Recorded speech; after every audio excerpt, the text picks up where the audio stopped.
Meus caros amigos e amigas, um tema que sempre volta à conversa é o texto do Apocalipse 13:18, que fala da besta do Apocalipse, que tem o número 666 e que é o nome de um homem.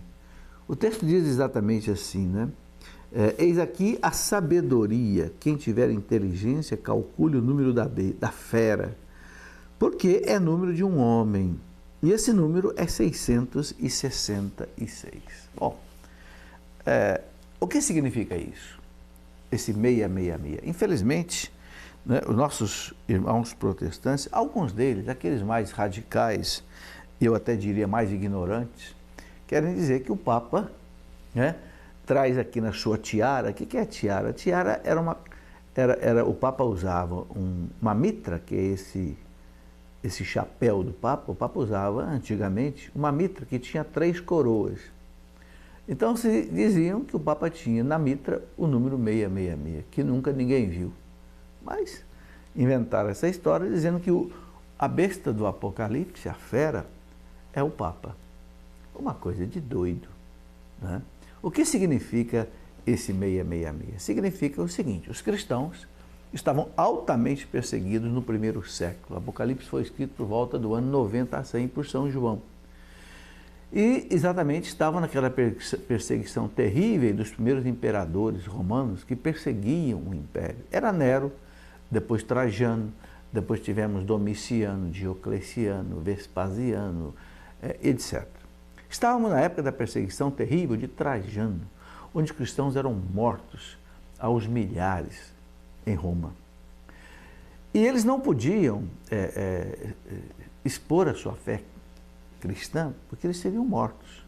Então, São João, quando escreveu o Apocalipse, revela quem é esse inimigo da fé cristã na época. Ele coloca o número 666, que significava exatamente o quê? Em grego, se você pegar as palavras César Nero, decodificar como eles conheciam, não é? Dava um 666. Por exemplo, em algarismo romano, você tem o I, que significa 1, 2I significa 2, 3 significa 3, o I mais o V significa 4, e assim por diante. É a decodificação das letras em números. Muito bem. Então, os cristãos, vendo o 666, sabiam de quem se tratava, o imperador romano, César Nero. Né? Para não escrever César Nero nas cartas, o que seria considerado como crime de lesa majestade real, crime contra o rei, e que era punido com pena de morte, os cristãos usavam esse simbolismo, espécie de um código. Muito bem. Só que alguém pegou lá a expressão Vicarius Filii Dei em latim e foi fazendo uma correspondência numérica. No V colocaram 5, no I colocaram 1, no C colocaram 100, e assim por diante, Vicarius, e chegaram em 666. Nós nossa, o Papa, que é o vigário do Filho de Deus, então é a besta do Apocalipse, porque a decodificação do título dele, Vicarius Filii Dei, dá 666. Ora, meus amigos, só que tem muitos e muitos nomes, e Vicarius Filii Dei não é nome de um homem, é um título. E o Papa nunca se identificou como Vicarius Filii Dei. O Papa sempre se identifica como Servo Servorum Dei. O primeiro Papa, Gregório Magno, que intitulou o Papa de Servo Servorum Dei, servo dos servos de Deus. E tem uma coisa muito interessante: se você pegar uma porção de nomes, dá 666. Se você pegar, por exemplo, o nome Luís em latim, que é Ludovicus, fizer a decodificação em algarismos romanos, você vai ter 666. Se você pegar o nome de uma famosa pastora protestante chamada Ellen Gould White e fizer a decodificação, vai dar 666.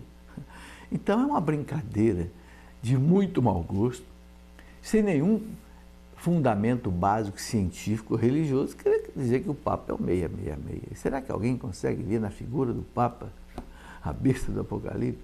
Um homem que anda pelo mundo como peregrino da paz, defendendo os fracos, defendendo os pobres, pedindo a paz para o mundo. Alguém vai caracterizar disso? Quer dizer, nós temos que parar com essas agressões que dificultam a unidade dos cristãos. A igreja quer o ecumenismo, mas é preciso que essas coisas cessem para que nós cristãos possamos nos unir contra aqueles que não acreditam em Cristo, não têm fé, e que estão fazendo do mundo uma verdadeira Babel. Portanto, nós cristãos temos que nos unir. Aquele que era o ecumenismo, a união dos cristãos, mas para que haja ecumenismo, é preciso que cessem essas irreverências que nós vemos aí a todo momento.